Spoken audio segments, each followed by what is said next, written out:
सत श्री अकाल जी। मैं आस करदा तुसीं तंदुरुस्त ते ठीक ठाक होवोगे। पिछले 2-3 दिनों तो मैं बड़ा कुछ सुन रहा सी। साडे निहंग सिंह जथेबंदियां ते बड़े तरह के जिहड़े इल्ज़ाम लाए जा रहे आ, सो गल्लां मेरे तक भी पहुँचियां। मैं इस करके रूबरू नहीं हो सकिया या कोई गल्लां नहीं कर सकिया क्योंकि मैं शूट च बिजी सी। पर कोई नहीं, हुण आपां अज ये सारी गल करते हैं, करनी भी बड़ी जरूरी आ। जो साडे निहंग सिंह फौजा ने कीता जदों श्री गुरु ग्रंथ साहब की बेअदबी करने की कोशिश की जाती है, तो जो पंथ ने न्याय किया उहदे नाल तां असीं पहलां तो ही सहमत हाँ। चलो ये गल तो हो चुकी है, पर उदों अगली गल बाबा अमन नूं ते बाबा राजा राज सिंह नूं या होर जिहड़े साडे बुढ़ा दल तरना दल दे निहंग सिंह जथेबंदियां, होर जिहड़े साडे निहंग सिंह जथेबंदियां पंथ दे जिहड़ियां लाडलियां फौजां गुरु दियां, उन्हां नूं पहला सुनेहा तां इह आ भी तुहाडे नाल खड़े आ जी, हमेशा ही नाल खड़े आ। क्योंकि किसानी संघर्ष च तुहाडा बहुत बड़ा योगदान आ। पर अदरवाइज़ भी जो पंथक रिप्रजेंटेशन आ या पंथ नूं तुसीं जिवें साਂਭ के रखिया, पंथ दीयां रवायतां नूं, उस पुरातन जिहड़ियां गल्लां नूं, उस पवित्रता नूं तुसीं साਂਭ के रखिया, सो इहदे लई असीं तुहाडे हमेशा ऋणी रहांगे। क्योंकि असीं तां बड़े दूर चले गए, असीं उस पंथ तो उस राह तो बड़े दूर चले गए ते आपदे आप नूं हो सकदा किसी वेले मुड़ के उधर नूं लै आईए। पर अज तां बहुत दूर आ, बहुत तरह दीयां कमियां साडे च, पर तुसीं ਉਹ ਸਾਰੀਆਂ ਜਿਹੜੀਆਂ ਰਹੁ ਰੀਤਾਂ ਨੂੰ ਸੰਭਾਲ ਕੇ ਬੈਠੇ ਹੋ। ਸੋ ਬੜੇ ਰਿਣੀ ਆ ਵੀ ਤੁਸੀਂ ਇੱਕ ਪੰਥਕ ਰਿਪਰੈਜ਼ੈਂਟੇਸ਼ਨ ਦਿੰਦੇ ਹੋ ਇਸ ਧਰਤੀ ਨੂੰ ਜਿਹੜੀ ਗੁਰੂਆਂ ਦੇ ਨਾਂ ਤੇ ਵਸਦੀ ਆ। ਅਗਲੀ ਗੱਲ ਜਿਹੜੀ ਕਰਨੀ ਬਹੁਤ ਜ਼ਰੂਰੀ ਆ, ਬਾਬੇ ਅਮਨ ਦੀਆਂ ਫੋਟੋਆਂ ਆਈਆਂ ਜਿਹੜੇ ਸਾਡੇ ਖੇਤੀਬਾੜੀ ਮੰਤਰੀ ਆ ਜਾਂ ਬੀਜੇਪੀ ਦੇ ਖੇਤੀਬਾੜੀ ਮੰਤਰੀ ਆ ਉਹਨਾਂ ਨਾਲ। ਸੋ ਉਹ ਫੋਟੋਆਂ ਦੇ ਆਧਾਰ ਤੇ ਉਹੀ ਪੈਮਾਨੇ ਫੇਰ ਲਾਈ ਜਾਂਦੇ ਹੋ ਵੀ ਵੇਖੋ ਇਹ ਤਾਂ ਬੈਠੇ ਆ ਬੀਜੇਪੀ ਦੇ ਕਿਸੇ ਮੰਤਰੀ ਨਾਲ, ਇਹ ਤਾਂ ਹੋ ਸਕਦਾ ਕੋਈ ਪਲੈਨਡ ਕੰਮ ਹੋਵੇ। ਫੋਟੋਆਂ ਦੇ ਆਧਾਰ ਤੇ ਤੁਸੀਂ ਬੰਦੇ ਦਾ ਕੀਤਾ ਕਰਾਇਆ ਸਭ ਕੁਝ ਭੁੱਲ ਜਾਣਾ ਤੇ ਫਿਰ ਸਾਰੀ ਦੁਨੀਆ ਨੂੰ ਇੱਕ ਨੈਰੇਟਿਵ, ਇੱਕ ਬਿਰਤਾਂਤ ਚਲਾ ਕੇ ਉਹਨਾਂ ਨੂੰ ਕਨਫਿਊਜ਼ ਕਰਕੇ, ਉਹਨਾਂ ਦੀ ਮਾਨਸਿਕ ਸੋਚ ਨੂੰ ਖਤਮ ਕਰਕੇ ਤੇ ਇੱਕੋ ਪਾਸੇ ਲੈ ਜਾਣਾ ਵੀ ਹਾਂ ਇਹ ਤਾਂ ਕੋਈ ਗੱਲ, ਇਹਦੇ ਪਿੱਛੇ ਤਾਂ ਕੋਈ ਵੱਡਾ ਕਾਰਨ ਹੋਊਗਾ, ਜਾਂ ਤਾਂ ਏਜੰਸੀਆਂ ਹੋਣਗੀਆਂ ਜਿਹੜਾ ਆਮ ਤੌਰ ਤੇ ਇੱਕ ਨੈਰੇਟਿਵ ਚੱਲਦਾ, ਜਾਂ ਬੀਜੇਪੀ ਹੋਊਗੀ। ਇਹਦੇ ਬਾਰੇ ਇੱਕ ਆਪਾਂ ਗੱਲ ਕਰਨੀ ਸੀ ਜਿਹੜੀ ਬਹੁਤ ਜ਼ਰੂਰੀ ਆ।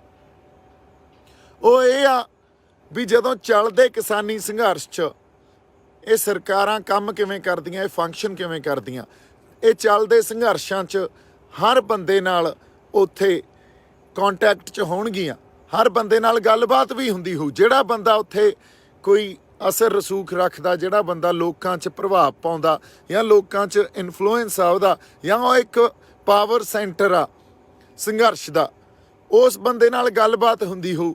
उसे गलबात दे संदर्भ च जदों सारिਆਂ नाल गलबात हुंदी आ तो सरकार दे कुछ नुमाइंदे आके उन्हां बंदियां नाल बह जांदे आ, उन्हां बंदियां नाल गलबात करदे आ, उन्हां गल्लां बातां राहीं या कुछ लालच दे के उन्हां नूं आपदे वल करन दी कोशिश करदे आ। सो ये एक रवायत आ जिहड़ी कल्ले किसानी संघर्ष च नहीं चलदी, हर तरह दे संघर्ष च, हर समय दे संघर्ष च यही रवायत जिहड़ियां सरकारां या स्टेट आए चलाउंदी आ, इंडिविजुअल्स नूं टारगेट करना कहंदे आ इन्हां नूं। सो जदों इंडिविजुअल्स नूं टारगेट करदे आ ਤੇ ਫਿਰ ਸਮੇਂ ਤੇ ਸੱਟ ਮਾਰਨੀ ਵੀ ਹੁਣ ਲੋਹਾ ਗਰਮਾ, ਹੁਣ ਸੱਟ ਮਾਰ ਦੋ। ਉਹ ਜਿਹੜੀਆਂ ਫੋਟੋਆਂ ਉਹਨਾਂ ਨੇ ਆਪ ਖਿੱਚੀਆਂ ਹੋਣਗੀਆਂ, ਉਹ ਇਹੋ ਜਿਹੇ ਸਮੇਂ ਤੇ ਉਹਨਾਂ ਨੇ ਤੁਹਾਡੇ ਸਨਮੁਖ ਜਾਂ ਤੁਹਾਡੇ ਸਾਹਮਣੇ ਲਿਆ ਕੇ ਲੀਕ ਕਰ ਦੇਣੀਆਂ ਤੇ ਤੁਹਾਨੂੰ ਜਮਾਂ ਆਪਦੇ ਬੰਦਿਆਂ ਤੋਂ ਦੂਰ ਲਿਜਾ ਕੇ ਉਹਨਾਂ ਨੂੰ ਬਦਨਾਮ ਕਰਨਾ। ਇਹਨੂੰ ਕਹਿੰਦੇ ਆ ਕ੍ਰੈਡੀਬਿਲਿਟੀ ਜਿਹੜੀ ਲੂਜ਼ ਕਰਾਉਂਦੇ ਆ ਆਪਦੇ ਬੰਦਿਆਂ ਦੀ। ਕਿਉਂਕਿ ਸਾਡੇ ਕੋਲੇ ਹੈ ਕੀ, ਜਦੋਂ ਸੰਘਰਸ਼ੀ ਬੰਦੇ ਆ ਜਿਹੜੇ ਉਸ ਸੰਘਰਸ਼ ਦੇ ਕੋਈ ਮੋਢੀ ਆ ਜਾਂ ਉੱਥੇ ਪਾਵਰ ਸੈਂਟਰ ਆ ਜਾਂ ਉੱਥੇ ਪ੍ਰਭਾਵ ਪਾਉਣ ਵਾਲੇ ਬੰਦੇ ਆ, ਜਿਨ੍ਹਾਂ ਨਾਲ ਲੋਕ ਰਿਲੇਟ ਕਰਦੇ ਆ, ਜਿਨ੍ਹਾਂ ਦੇ ਚਿਹਰਿਆਂ ਨਾਲ ਰਿਲੇਟ ਕਰਦੇ ਆ, ਉਹਨਾਂ ਬੰਦਿਆਂ ਦੀ ਸਭ ਤੋਂ ਵੱਡੀ ਦੌਲਤ ਜਿਹੜੀ ਹੁੰਦੀ ਆ ਕ੍ਰੈਡੀਬਿਲਿਟੀ। ਲੋਕਾਂ 'ਚ ਉਹਨਾਂ ਦਾ ਅਸਰ ਰਸੂਖ, ਤਾਂ ਹੀ ਤਾਂ ਲੋਕ ਉਹਨਾਂ ਦੀ ਗੱਲ ਮੰਨਣਗੇ, ਪਿੱਛੇ ਲੱਗਣਗੇ, ਕਿਉਂਕਿ ਲੋਕਾਂ ਨੂੰ ਪਤਾ ਉਹ ਸੱਚੇ ਸੁੱਚੇ ਆ। ਹੁਣ ਸੱਚੇ ਸੁੱਚੇ ਵਾਲੀ ਗੱਲ ਜਿਹੜੀ ਆ ਉਸ ਕ੍ਰੈਡੀਬਿਲਿਟੀ ਨੂੰ ਸਰਕਾਰਾਂ ਨੇ ਤੇ ਏਜੰਸੀਆਂ ਨੇ ਜਾਂ ਜਿਹੜੇ ਉਹ ਬੰਦੇ ਚਾਹੁੰਦੇ ਆ ਵੀ ਇਹ ਸੰਘਰਸ਼ ਖਰਾਬ ਹੋਵੇ ਉਹਨਾਂ ਨੇ ਖਰਾਬ ਕਰਨਾ ਹੁੰਦਾ। ਸੋ ਉਹ ਕੀ ਕਰਦੇ ਆ, ਉਹ ਕ੍ਰੈਡੀਬਿਲਿਟੀ ਲੂਜ਼ ਕਰਨ ਵਾਸਤੇ ਕੋਈ ਮੌਕਾ ਨਹੀਂ ਛੱਡਦੇ। ਸੋ ਸਮੇਂ ਤੇ ਤੁਸੀਂ ਵੇਖੋ ਜਦੋਂ ਸਾਡੇ ਪੰਥ ਨੇ ਬੇਅਦਬੀ ਜੋ ਸ਼੍ਰੀ ਗੁਰੂ ਗ੍ਰੰਥ ਸਾਹਿਬ ਦੀ ਕਰਨ ਦੀ ਕੋਸ਼ਿਸ਼ ਕੀਤੀ ਸੀ, ਉਹਦਾ ਨਿਆਂ ਲਿਆ, ਤੇ ਫਿਰ ਕਿਵੇਂ ਚਾਲਾਂ ਚੱਲਦੇ ਆ। ਸਾਡੇ ਆਗੂ ਤਾਂ ਨਾਲ ਨਹੀਂ ਖੜੇ, ਹਾਲਾਂਕਿ ਉਹਨਾਂ ਨੂੰ ਖੜਨਾ ਚਾਹੀਦਾ ਤੇ ਅੱਜ ਵੀ ਪੰਥ ਦੇ ਨਾਲ ਖੜਨਾ ਚਾਹੀਦਾ। ਇੱਕ ਗੱਲ ਆਪਾਂ ਸਪਸ਼ਟ ਕਰ ਦਈਏ ਵੀ ਜੇ ਪੰਥ ਖੜਾ ਤਾਂ ਸੰਘਰਸ਼ ਆ, ਜੇ ਪੰਥ ਉੱਥੇ ਨਹੀਂ ਆ ਤਾਂ ਸੰਘਰਸ਼ ਦੀ ਜਿਹੜਾ ਰੌਂ ਆ, ਸੰਘਰਸ਼ ਦਾ ਇੱਕ ਜਿਹੜਾ ਵੇਗ ਆ ਜਾਂ ਸੰਘਰਸ਼ ਦਾ ਇੱਕ ਜਿਹੜਾ ਅੱਜ ਦਾ ਜੋ ਵੀ ਪ੍ਰਭਾਵ ਪੈਂਦਾ ਜਾਂ ਦਬਾਅ ਪੈਂਦਾ ਸਰਕਾਰ ਤੇ, ਉਹ ਖਤਮ ਹੋ ਜਾਣਾ। ਸੋ ਇਸ ਕਰਕੇ ਜਿੱਥੇ ਆਪਾਂ ਗੱਲ ਕਰ ਰਹੇ ਸੀ ਉੱਥੇ ਵਾਪਸ ਆਉਣੇ ਆ। ਪਹਿਲਾਂ ਕ੍ਰੈਡੀਬਿਲਿਟੀ ਲੂਜ਼ ਕਰਨ ਵਾਸਤੇ ਇਹ ਫੋਟੋਆਂ ਲੀਕ ਕੀਤੀਆਂ ਗਈਆਂ।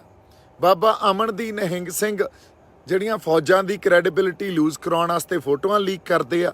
ਇਹਨਾਂ ਚੱਕਰਾਂ 'ਚ ਨਾ ਪਾਓ। ਫੋਟੋਆਂ ਦੇ ਆਧਾਰ ਤੇ ਪੈਮਾਨੇ ਨਾ ਲਾਓ, ਫੋਟੋਆਂ ਦੇ ਆਧਾਰ ਤੇ ਬੰਦੇ ਨਾ ਪਰਖੋ। ਸਾਡੀਆਂ ਫੋਟੋਆਂ ਜੇ ਇਹਨਾਂ ਦੀਆਂ ਫੋਟੋਆਂ, ਤੁਸੀਂ ਇਹ ਦੇਖੋ, ਜੇ ਇਸ ਦੇਸ਼ ਦੇ ਪ੍ਰਾਈਮ ਮਿਨਿਸਟਰ ਆ ਜਿਹੜੇ ਮੋਦੀ, ਉਹ ਅਮਰੀਕਾ ਵਾਲਿਆਂ ਲੀਡਰਾਂ ਨਾਲ ਵੀ ਬੈਠੇ ਹੁੰਦੇ ਆ, ਉਹ ਅਰਬ ਕੰਟਰੀ ਦੇ ਜਿਹੜੇ ਇਸਲਾਮਿਕ ਲੀਡਰਸ ਆ ਉਹਨਾਂ ਨਾਲ ਵੀ ਬੈਠੇ ਹੁੰਦੇ ਆ, ਉਹ ਪਾਕਿਸਤਾਨ ਦੇ ਪ੍ਰਧਾਨ ਮੰਤਰੀ ਨਾਲ ਵੀ ਬੈਠੇ ਹੁੰਦੇ ਆ। ਉਹਨਾਂ ਨੂੰ ਤਾਂ ਫਰਕ ਨਹੀਂ ਪੈਂਦਾ, ਕਿਉਂਕਿ ਇਹੀ ਤਾਂ ਇੱਕ ਡਿਪਲੋਮੈਸੀ ਆ, ਇਹੀ ਤਾਂ ਇੱਕ ਰਾਜਨੀਤੀ ਆ। ਤੇ ਸਾਡੇ ਬੰਦੇ ਵੀ ਅਮਰੀਕਾ ਵਾਲਿਆਂ ਨਾਲ ਵੀ ਬੈਠਣਗੇ, ਸਾਡੇ ਬੰਦੇ ਹੋਰ ਜਿਹੜੇ ਕੋਈ ਨੁਮਾਇੰਦੇ ਆ ਦੇਸ਼ਾਂ ਦੇ ਉਹਨਾਂ ਨਾਲ ਵੀ ਬੈਠਣਗੇ। ਅਸੀਂ ਇਹ ਕਹਿ ਲਓ ਵੀ ਇਸਲਾਮਿਕ ਕੰਟਰੀਜ਼ ਦੇ ਲੀਡਰਸ ਨਾਲ ਵੀ ਬੈਠਾਂਗੇ, ਹੈ ਨਾ। ਜੇ ਅਸੀਂ ਡਿਪਲੋਮੈਟਿਕ ਟਾਕਸ ਹੀ ਕਰਨੇ ਆ ਨਾ, ਅਸੀਂ ਕਿਹੜਾ ਕੁਝ ਸਾਜ਼ਿਸ਼ਾਂ ਘੜ ਰਹੇ ਆ। ਅੱਜ ਜੇ ਅਫਗਾਨਿਸਤਾਨ 'ਚ ਤਾਲਿਬਾਨ ਰਾਜ ਕਰਦਾ, ਮੇਰਾ ਇੱਕ ਸਵਾਲ ਆ ਵੀ ਜਿਹੜੇ ਕਹਿੰਦੇ ਆ ਇੰਡੀਅਨ ਗਵਰਨਮੈਂਟ ਦੇ ਨੁਮਾਇੰਦੇ ਉੱਥੋਂ ਦੀ ਰਾਜ ਕਰ ਰਹੀ ਧਿਰ ਨਾਲ ਨਹੀਂ ਬੈਠਣਗੇ, ਤੇ ਜੇ ਬੈਠਣਗੇ ਉਹ ਅੱਤਵਾਦੀ ਹੋ ਜਾਣਗੇ। ਸੋ ਗੱਲ ਜੇ ਆਪਾਂ ਫੋਟੋਆਂ ਦੇ ਆਧਾਰ ਤੇ ਹੀ ਸਮਝਣ ਲੱਗ ਗਏ ਨਾ, ਤੇ ਪੈਮਾਨੇ ਇਹ ਲੱਗ ਗਏ ਵੀ ਫਲਾਣੇ ਦੀ ਫਲਾਣੇ ਨਾਲ ਫੋਟੋ ਆ, ਫਿਰ ਮੈਂ ਇੱਕ ਗੱਲ ਕਿਸਾਨ ਆਗੂਆਂ ਨੂੰ ਵੀ ਕਹਿਣਾ ਚਾਹਣਾ ਵੀ ਤੁਹਾਡੀਆਂ ਵੀ ਫੋਟੋਆਂ ਇਹਨਾਂ ਨੇ ਸਾਂਭ ਰੱਖੀਆਂ ਹੋਣੀਆਂ, ਤੇ ਸਮੇਂ ਆਉਣ ਤੇ ਇੱਕ ਇੱਕ ਆਗੂ ਦੀ ਫੋਟੋ ਇਹਨਾਂ ਨੇ ਆਈ ਲੀਕ ਕਰਨੀ ਆ। ਇਹ ਗੱਲ ਇਹਨਾਂ ਤੇ ਵੀ ਆਉਣੀ ਆ। ਸੋ ਫੋਟੋਆਂ ਦੇ ਆਧਾਰ ਤੇ ਪੈਮਾਨੇ ਨਾ ਲਾਓ। ਇਹ ਫੋਟੋਆਂ ਇਹ ਨਹੀਂ ਦਰਸਾਉਂਦੀਆਂ ਵੀ ਬੰਦੇ ਉਹ ਏਜੰਸੀਆਂ ਦੇ ਆ ਜਾਂ ਬੀਜੇਪੀ ਦੇ ਆ, ਨਹੀਂ, ਉਹ ਸਾਡੇ ਬੰਦੇ ਆ।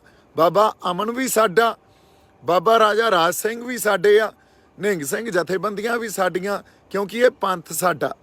ਸੋ ਇਸ ਕਰਕੇ ਜੇ ਪੰਥ ਤੇ ਹੀ ਤਾਂ ਸਾਨੂੰ ਮਾਣ ਆ, ਇੱਥੋਂ ਹੀ ਤਾਂ ਅਸੀਂ ਸਿੱਖਦੇ ਆ। ਇਹੀ ਤਾਂ ਚਿੰਗ ਜਾਂ ਮਾੜੀ ਮੋਟੀ ਜਿਹੜੀ ਇਨਸਪੀਰੇਸ਼ਨ ਮਿਲਦੀ ਆ ਸਾਨੂੰ, ਇੱਥੋਂ ਹੀ ਤਾਂ ਮਿਲਦੀ ਆ।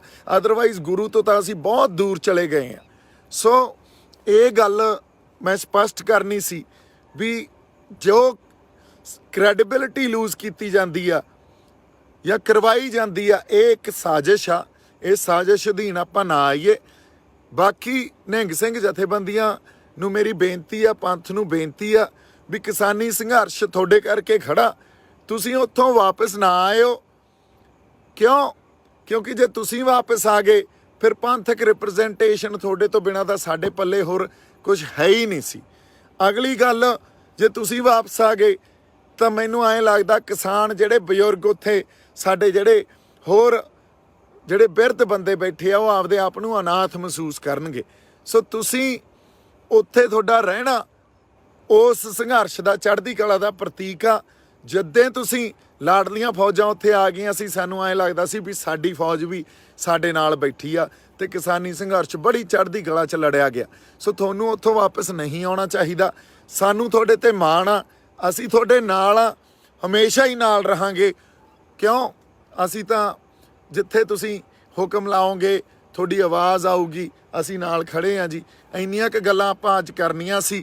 ਬਾਕੀ ਜਿਹੜੀਆਂ ਸਾਡੀਆਂ ਪੰਥਕ ਜਥੇਬੰਦੀਆਂ, ਅਕਾਲ ਤਖਤ ਸਾਹਿਬ ਜਾਂ ਸਾਡੇ ਜਿਹੜੇ ਸਤਿਕਾਰਯੋਗ ਜਥੇਦਾਰ ਅਕਾਲ ਤਖਤ ਆ, ਜਾਂ ਸਾਡੇ ਹੋਰ ਜਿਹੜੇ ਪੰਥਕ ਆਗੂ ਆ, ਉਹਨਾਂ ਨੂੰ ਮੇਰੀ ਬੇਨਤੀ ਆ ਵੀ ਅੱਜ ਨਿਹੰਗ ਸਿੰਘ ਜਥੇਬੰਦੀਆਂ ਨੂੰ, ਸਾਡੇ ਖਾਲਸਾ ਪੰਥ ਨੂੰ, ਗੁਰੂ ਦੀਆਂ ਲਾਡਲੀਆਂ ਫੌਜਾਂ ਨੂੰ ਸਾਡੇ ਐਟਲੀਸਟ ਸਾਥ ਦੀ ਜ਼ਰੂਰਤ ਆ। ਉਹਨਾਂ ਨੂੰ ਫਰਕ ਕੋਈ ਨਹੀਂ ਪੈਂਦਾ, ਕਿਉਂਕਿ ਬਾਬਾ ਅਮਨ ਮੈਨੂੰ ਉਹਨਾਂ ਨੇ ਇੱਕ ਗੱਲ ਕਹੀ ਵੀ ਦੀਪ ਸਿਆਂ ਇਹਨਾਂ ਨੂੰ ਕਹਿ ਦਿਓ 40 ਮੁਕਤਿਆਂ ਤੋਂ ਡਰਨ, ਫਿਰ 5 ਪਿਆਰਿਆਂ ਤੋਂ ਡਰਨ, ਫਿਰ 4 ਸਾਹਿਬਜ਼ਾਦਿਆਂ ਤੋਂ ਡਰਨ, ਫਿਰ ਗੁਰੂ ਨਾਨਕ ਸਾਹਿਬ ਸੱਚੇ ਪਾਤਸ਼ਾਹ ਤੋਂ ਡਰਨ। ਇਹਨਾਂ ਨੂੰ ਕਹਿ ਦਿਓ ਡਰਨ ਇਹ ਝੂਠੇ ਬੰਦੇ, ਇਹ ਜਿੰਨੀਆਂ ਮਰਜ਼ੀ ਫੋਟੋਆਂ ਦਿਖਾਈ ਜਾਣ, ਜੋ ਮਰਜ਼ੀ ਸਾਜ਼ਿਸ਼ਾਂ ਘੜੀ ਜਾਣ, ਆਪਾਂ ਚੜ੍ਹਦੀ ਕਲਾ 'ਚ ਆਂ ਤੇ ਡਟ ਕੇ ਖੜੇ ਆ ਤੇ ਡਟ ਕੇ ਖੜੇ ਰਹਾਂਗੇ।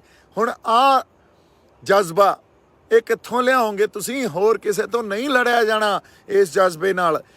ਇਸ ਕਰਕੇ ਕਿਸਾਨ ਆਗੂਆਂ ਨੂੰ ਮੇਰੀ ਬੇਨਤੀ ਆ, ਇਹ ਖਾਲਸਾ ਪੰਥ ਦੇ ਜਿਹੜੇ ਲਾਡਲੀਆਂ ਫੌਜਾਂ ਗੁਰੂ ਦੀਆਂ ਉੱਥੇ ਬੈਠੀਆਂ ਨਾ, ਉਹਨਾਂ ਦਾ ਸਾਨੂੰ ਐਂ ਹੱਥਾਂ ਤੇ ਰੱਖਣਾ ਚਾਹੀਦਾ, ਉਹਨਾਂ ਦੀ ਹਰ ਗੱਲ ਸਮਝ ਕੇ ਤੇ ਉਹਨਾਂ ਦਾ ਸਾਥ ਦੇਣਾ ਚਾਹੀਦਾ। ਸੋ ਬਾਕੀ ਪੰਥਕ ਜਥੇਬੰਦੀਆਂ ਨੂੰ ਮੇਰੀ ਬੇਨਤੀ ਆ, ਆਪਦੀ ਆਵਾਜ਼ ਚੱਕੋ ਤਾਂ ਕਿ ਇਹ ਸਾਜ਼ਿਸ਼ਾਂ ਜਿਹੜੀਆਂ ਏਜੰਸੀਆਂ ਤੇ ਸਰਕਾਰ ਕਰਦੀਆਂ, ਇਹਨਾਂ ਨੂੰ ਆਪਾਂ ਬੇਨਕਾਬ ਕਰ ਸਕੀਏ। ਇੰਨੀਆਂ ਕੁ ਬੇਨਤੀਆਂ ਕਰਨੀਆਂ ਸੀ। ਮੇਰੇ ਵੱਲੋਂ ਬਹੁਤ ਸਾਰਾ ਪਿਆਰ ਸਤਿਕਾਰ। ਜਿਉਂਦੇ ਵਸਦੇ ਰਹੋ ਜੀ। ਸਤਿ ਸ਼੍ਰੀ ਅਕਾਲ। ਸਤਿ ਸ਼੍ਰੀ ਅਕਾਲ। ਪਲੀਜ਼ ਸਾਡੇ ਚੈਨਲ ਸਾਂਝਾ ਪੰਜਾਬ ਨੂੰ ਲਾਈਕ ਤੇ ਸਬਸਕ੍ਰਾਈਬ ਕਰੋ YouTube ਤੇ।